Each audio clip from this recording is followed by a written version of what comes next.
Porque a gente não sabe o que eu vou contar agora. A guerra estava para começar na Ucrânia. E eu já estava hospitalizado 45 dias. Completava 3 semanas na unidade de tratamento intensivo. Quando finalmente saí do hospital, estive literalmente morto, não? Não estava morto porque ainda minhas funções vitais funcionavam, mas eu estava apagado, inconsciente. Quando abri os olhos, eu vi que estava no mesmo lugar e pensei que eu não morri, estou vivo. E é por isso que eu brincando digo, eu já fui lá e voltei, e lá não tem nada. Então, quando o homem morre, se apaga mesmo. Só que o médico disse, tudo bem, vamos dar de alta do hospital, mas não pode viajar. Não tem condições. Seu pulmão não tem condições de subir a um avião. Você morre dentro do avião. Meu filho, que tinha ido à Ucrânia já para levar meus restos para casa, e se surpreendeu com a notícia de que eu saí da situação crítica. Me disse, pai, temos que ir, a guerra vem. E os médicos falaram para ele, não, todos os anos dizem que a guerra chega, não, a guerra não chega. E meu filho disse, pai, se a guerra começar, eu faço o quê contigo? Você não consegue andar. 45 dias sem andar. Como arrasto você? Como tiro você deste país? Então, do jeito que está, vamos. Ele assinou um documento isentando de qualquer responsabilidade ao hospital, aos médicos, assumindo ele a responsabilidade se algo me acontecesse. E ele me disse, vamos voar 1 hora de Kiev para Varsóvia. 1 hora. Aí vamos parar um dia, para ver se teu pulmão aguenta. E ele ainda tinha comprado um respirador que me acompanhava no avião. Chegamos a Varsóvia bem, fiquei um dia lá. Então ele me disse, agora vamos ir quase 3 horas de Varsóvia à Ucrânia, a Lisboa. E vamos parar em Lisboa 2 dias. E cheguei aqui em Lisboa. E isso que ninguém sabe. Fiquei hospedado num hotel. E meu filho, desde amanhã, me dizia, temos que sair. Eu não conseguia andar. Literalmente arrastava os pés. Mas ele disse, não tem outro jeito. De aqui a 2 dias, pegamos o voo de aqui direto a Brasília. 10 horas. Mas teu pulmão aguentou 1 hora para Varsóvia. Aguentou 4 horas para aqui, vai aguentar 10 para lá. Eu estava caminhando por uma rua do centro, essa rua onde está o arco, e que termina na Praça do Comércio. E sentei aí na Praça do Comércio, na beira do rio. Eu estava com máscara, estava com um boné, estava com um cachecol. Mas alguém me conheceu. E olhou para mim e disse, Pastor Bulhão? E eu falei, sim. Ele estava aqui a uns 3 metros de mim. E começou a chorar. Chorava e chorava.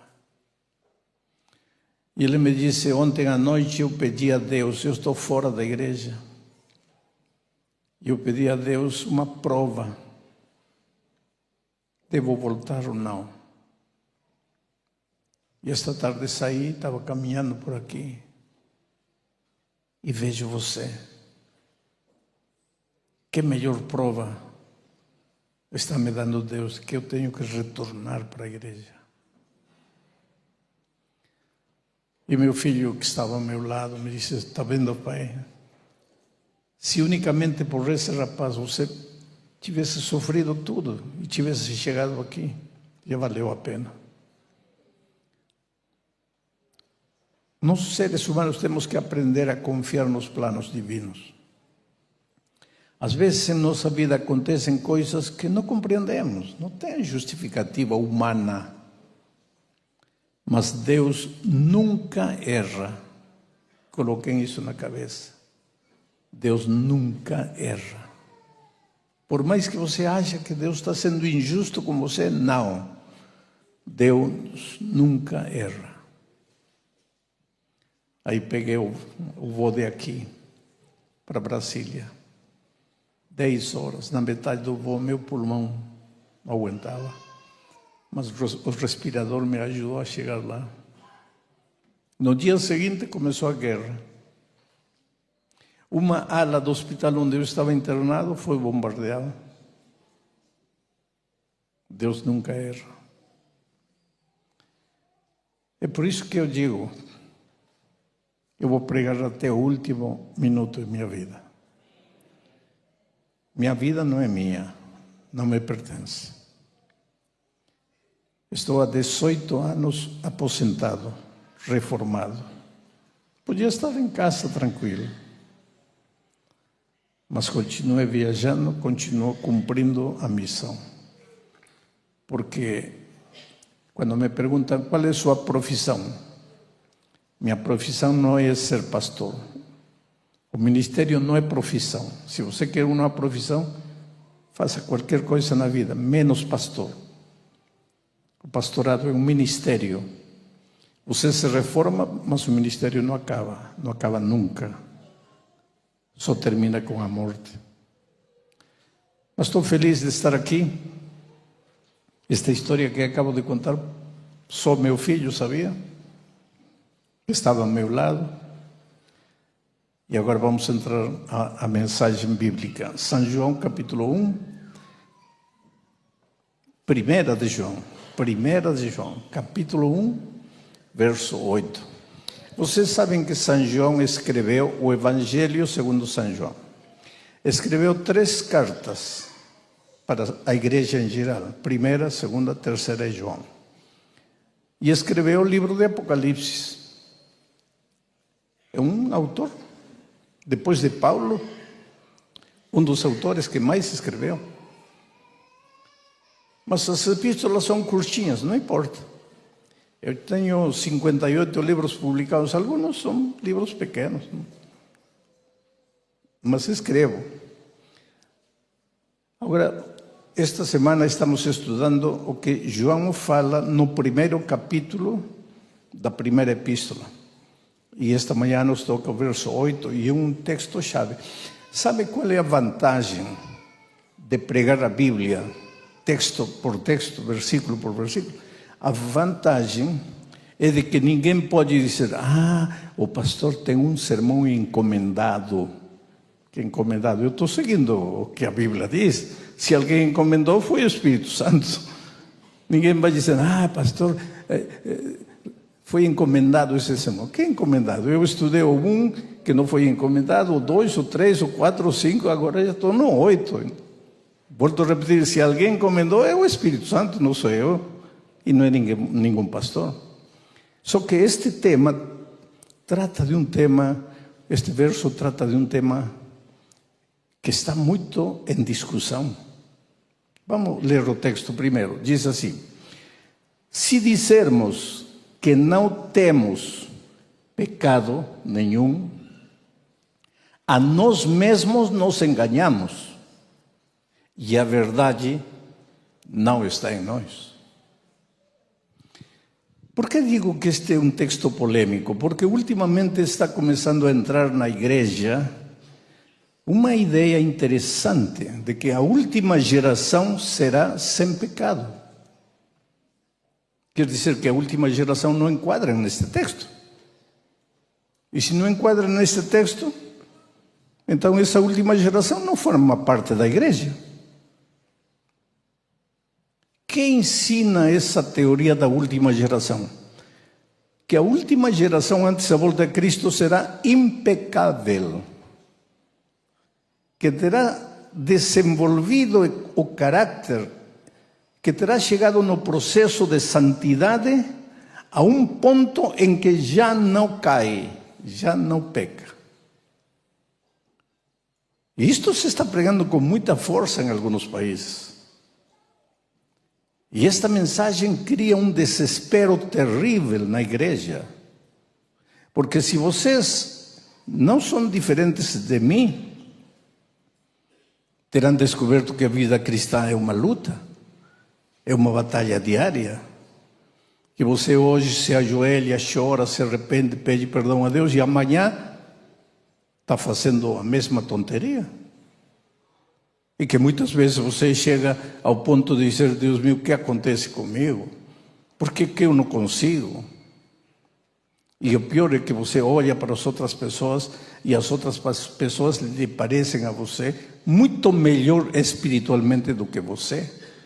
E aí você sozinho no quarto diz: eu sou um hipócrita, eu não presto para nada. E aí vem o diabo aqui e diz: está vendo, realmente você é um hipócrita. O que está fazendo na igreja? Vai embora, larga tudo. E você muitas vezes larga tudo e vai embora. Por quê? Porque chega à conclusão: para que estar na igreja caindo, levantando? Não, Deus não aceita isso.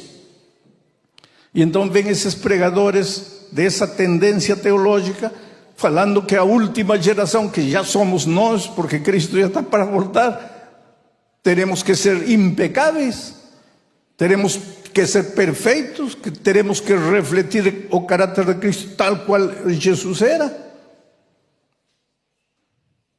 E agora vem João e diz assim, porque parece que esta teologia que começa a entrar, que começa a pressionar a igreja, já existia nos dias de João.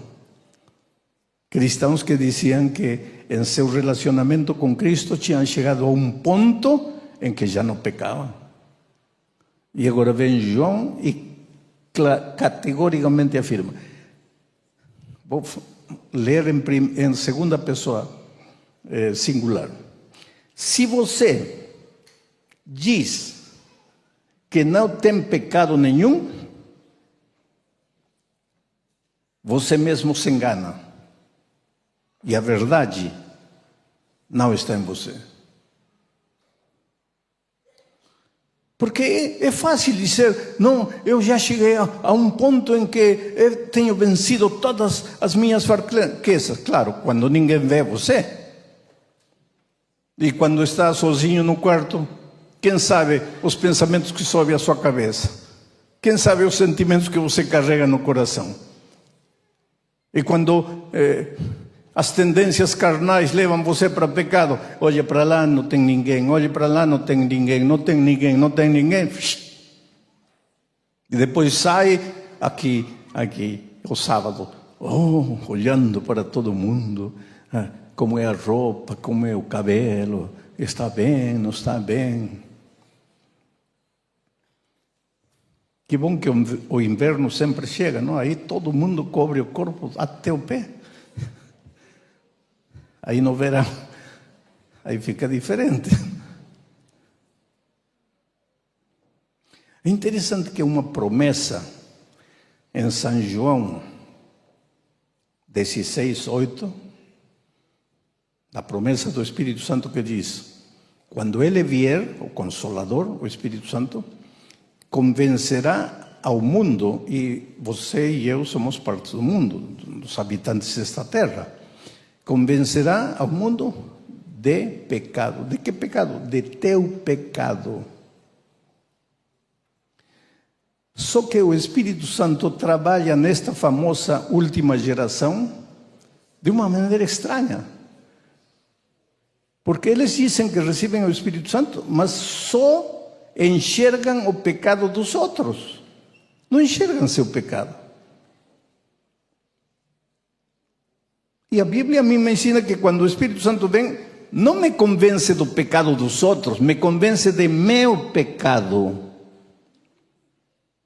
Eu não tenho que estar olhando para os outros, eu tenho que olhar para a minha vida, para as minhas atitudes. Não as atitudes, a igreja está perdida. Não interessa se a igreja está perdida. E eu? Porque você é a igreja, eu sou a igreja. Eu sempre digo que esta igreja não é perfeita porque eu sou membro desta igreja. Porque se eu não fosse membro, aí sim talvez a igreja seria perfeita. Imagina se toda a igreja, todos os membros fossem como você, assim, do jeito que você é. Aí seria perfeita, não? É interessante o que João diz. Se você em algum momento se sente tentado a pensar que não existe pecado em você, você se engana. E a verdade não está em você. Agora, esta não é uma verdade que só João pregava. Esta é uma verdade que Paulo também pregava. Vamos falar o que Paulo fala acerca da perfeição no seguinte texto. O seguinte texto é Filipenses, capítulo 3. Aí está. Versos 12, 13, 14, 15 e 16. Mas eu vou ir lendo texto por texto, comentando um pouco para entender a mensagem divina para você. Paulo, primeiro vou fazer uma pergunta. Quantos de vocês acham que Paulo estará no reino dos céus? Levantem a mão. Vocês acham? Claro que sim.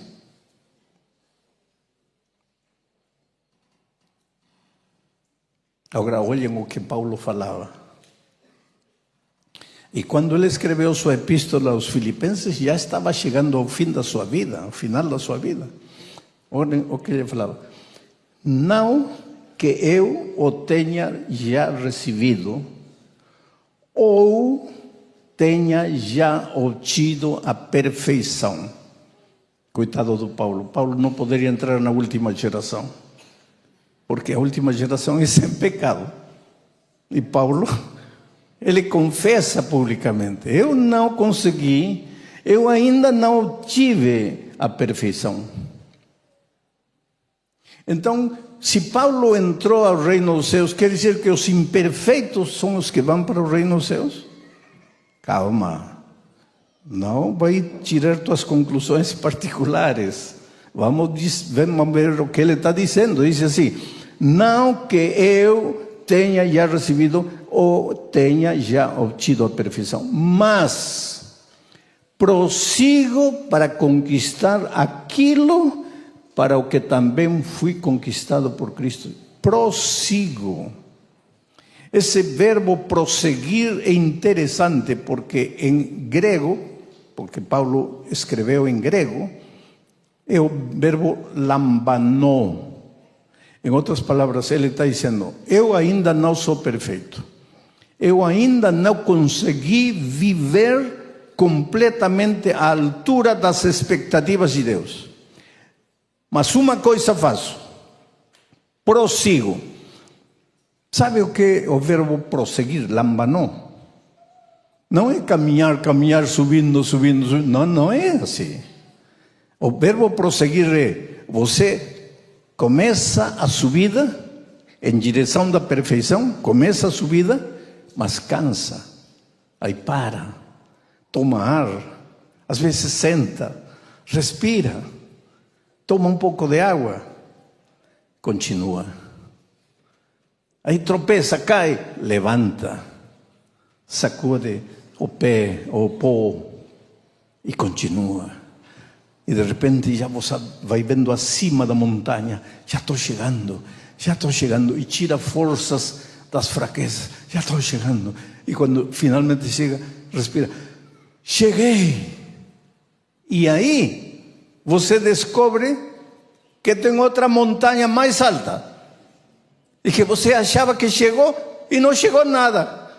Chegou ao cume de uma montanha, mas tem outra maior. Agora entra o verbo lambanó, prossigo. Olho, e em lugar de me desanimar, adquire novas forças e prossegue. chega no cume de outra montanha, aí descobre que tem uma montanha mais alta. E prossegue, e prossegue. E já na velhice ele disse, eu não consegui. Desde que aceitei Jesus, caminho de Damasco, porque eu andava perseguindo cristãos, mas caminho de Damasco me encontrei com Jesus. Desde esse dia comecei minha carreira com Cristo. Agora já estou velho e prossigo. Prossigo e prossigo. Eu ainda não sou perfeito. Prossigo. Seguinte texto, verso 13. Irmãos, quanto a mim, não julgo havê-lo alcançado. Está falando de quê? Da perfeição, da santidade. Não julgo havê-lo alcançado. Mas uma coisa faço, e isto é chave. Você quer ser perfeito? Isto é chave. Primeiro, não pense que já alcançou. Não diga, eu pertenço à última geração. Você pertence a Jesus, não pertence a geração nenhuma. E os que pertencem a Jesus, como Paulo, prosseguem. Não chegam à conclusão de que já alcançaram. Prosseguem. E que mais? Mas uma coisa faço. Esquecendo-me das coisas que para trás ficam e avançando para as que diante de mim estão. Seguinte verso. 14. Prossigo para o alvo, para o prêmio da soberana vocação de Deus em Cristo Jesus. Esse é o secreto de Paulo. Ele disse, eu não alcancei, mas uma coisa faço. Não olho para trás, porque quando olho para trás, promessas que nunca cumpri. Decisões que duraram 1 hora, 2 dias, 3 dias. Vocês já viram que geralmente nossas igrejas têm 2 semanas de oração por ano, não é certo? Na primeira semana de oração todos nos consagramos, chamamos um pastor invitado, ele prega. E na última noite, às vezes, algum pastor faz um apelo, cada um escreve seu pecado em um papelzinho, depois se queima aqui os papelzinhos. E aí termina a semana de oração com Santa Ceia. Agora sim. 1 semana depois está tudo igual. Aí vamos esperar a segunda semana de oração. Aí na semana de oração nos consagramos. Não. Já viu que nossa vida é semana de oração, em semana de oração, em semana de oração. Agora Paulo diz assim, não olho para trás, me esqueço. Se prometi, se não cumpri, se caí, se fracassei, me esqueço. Uma coisa faço, prossigo.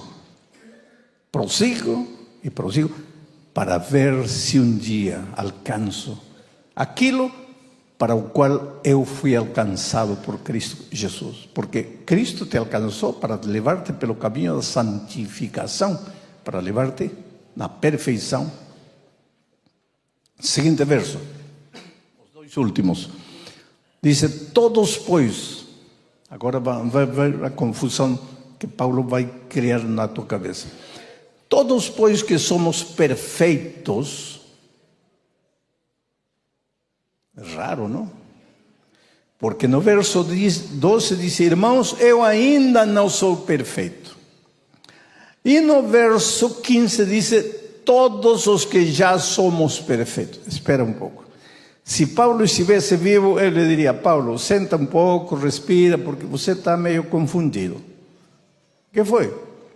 Primeiro diz que você não é perfeito. E agora diz que já é perfeito. Pô, você tem que se posicionar. Ou é ou não é. Mas não fala que é e depois fala que não é. Ou fala que não é e depois fala que é. Isso que cria muita confusão aos cristãos. Porque às vezes uns cristãos pegam o verso 12, dizem, não, nunca vamos ser perfeitos. E outros cristãos pegam o verso 15 e dizem, temos que ser perfeitos nesta terra. Os primeiros dizem, não, Paulo diz. Os segundos dizem, não, Paulo diz. E aí, o que fazemos? Todos, pois, que somos perfeitos, tenhamos este sentimento. Que sentimento? O sentimento de que não é perfeito. Quando você sente que você já é perfeito, não é perfeito. Mas quando você sente que ainda não é perfeito, aí você está no caminho certo. Tenhamos este sentimento. E se porventura pensáis de outro modo, também isto Deus vos esclarecerá. E o verso final 16 diz: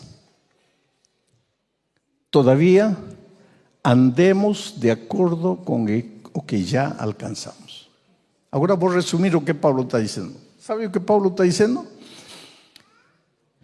Que a perfeição não é um ponto no qual você chega. Não é que você caminha, já, agora sou perfeito. E agora começa a olhar para todos, coitados imperfeitos, porque eu já sou perfeito. Aliás, querido, o melhor lugar para ser santo, para ser perfeito é aqui. Aqui todos somos perfeitos. Porque quando pregamos, parece que... Mas a verdade é que eu, como Paulo disse, dos pecadores do qual eu sou o primeiro, eu digo, eu sou o segundo. Agora o terceiro deve estar por aqui. Se chegamos aqui para pregar, não é porque somos santos, não é porque somos perfeitos, é porque somos cristãos no caminho da perfeição. O que Paulo em tudo isto está dizendo é que a perfeição não é um ponto que você alcança. A perfeição cristã é um caminho que você percorre.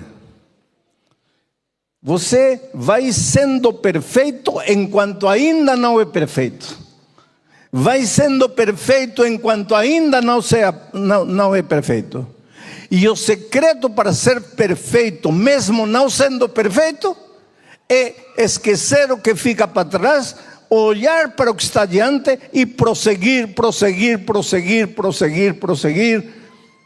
até a volta de Cristo. E quando Cristo voltar, vai te dizer: bem, bom servo fiel. Sobre pouco foste fiel, sobre muito te colocarei. Agora, a mim me emocionam as últimas palavras de Paulo, quando estava preso em Roma e escreveu uma carta a Timóteo, já se despedindo. Eu tive o privilégio de entrar na prisão onde Paulo esteve preso. E tive o privilégio de levar meus netos, 3 netos, tenho 9, levei 3, os 3 mais velhos. Minha esposa, meus 3 netos, eu entramos na prisão. E eu falei para meus netos: foi aqui que Paulo esteve. E em lugar de estar se lamentando e chorando, foi de aqui que escreveu. Era julho, época de muito calor em Roma, mas embaixo um frio. Agora perguntei para eles: filhos, imaginam Paulo no inverno aqui? Se agora em pleno verão estamos aqui tremendo de frio, imagina no inverno. Agora tem sentido as palavras, e uma neta desse me falou: abuelo, agora tem sentido as palavras. Traz o capote, traz o cobertor, que estou com frio. E procura chegar antes do inverno, porque não aguento o frio aqui. E aí, preso, Paulo escreveu as palavras que foram ânimo para a minha vida toda. Ele escreveu: dice, combati o bom combate. Quer dizer que a vida toda de Paulo foi combate, luta, guerra, batalha, cair, levantar. Como cair e levantar? Lê Romanos 7. Aí Paulo não escreve desesperado, não compreendo o que acontece comigo, porque eu conheço bem e quero caminhar por aí, não consigo. E o caminho do mal que eu não quero, estou indo por lá.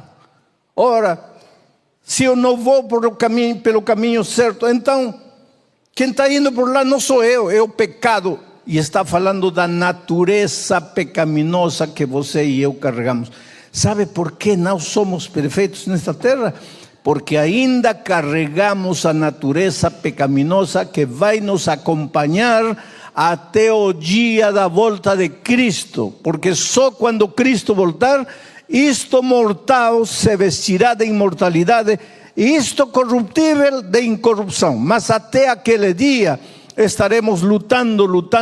Por isso Paulo, ao morrer, disse: combati o bom combate, acabei a carreira, guardei a fé. Agora eu sei que está preparada a coroa me aguardando. Mas essa coroa não é só para mim, é também para todos os meus irmãos queridos de Lisboa, da Espanha, da Alemanha, do Brasil, do Peru. Para todos aqueles fiéis que aceitaram Jesus e caminharam, às vezes escorregando, levantando, mas prosseguiram. Eu te digo uma coisa em nome de Jesus: se um dia estaremos no reino dos céus, não será porque nunca caímos, será porque, tendo caído, acreditamos em Jesus, nos levantamos e prosseguimos. Esta é minha esperança, é a esperança de Paulo. Portanto, não desanima, querido. Talvez em este momento você me diga: pastor, o Senhor não sabe as coisas erradas da minha vida. Não sei, e não me interessa saber. É que não é fácil. Eu não estou dizendo que é fácil. O que eu estou te dizendo é que você tem um Deus todo-poderoso, que te ama, que morreu por ti e que não vai deixar você se perder.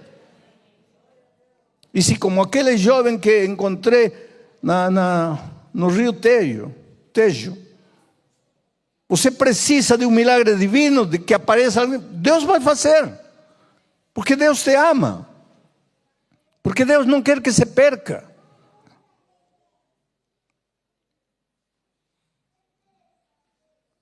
Teu lugar nos céus está reservado. Eu lembro quando meu pai construiu uma mesa bem comprida. Ele tinha 9 filhos, eu sou o segundo.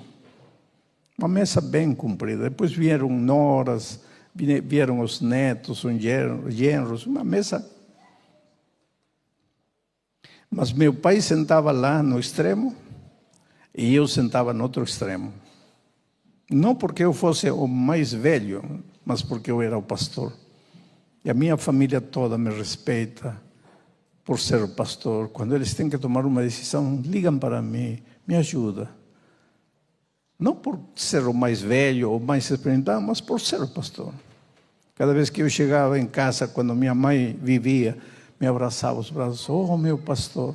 Eu falei: mas eu sou teu filho. Não, você é meu pastor.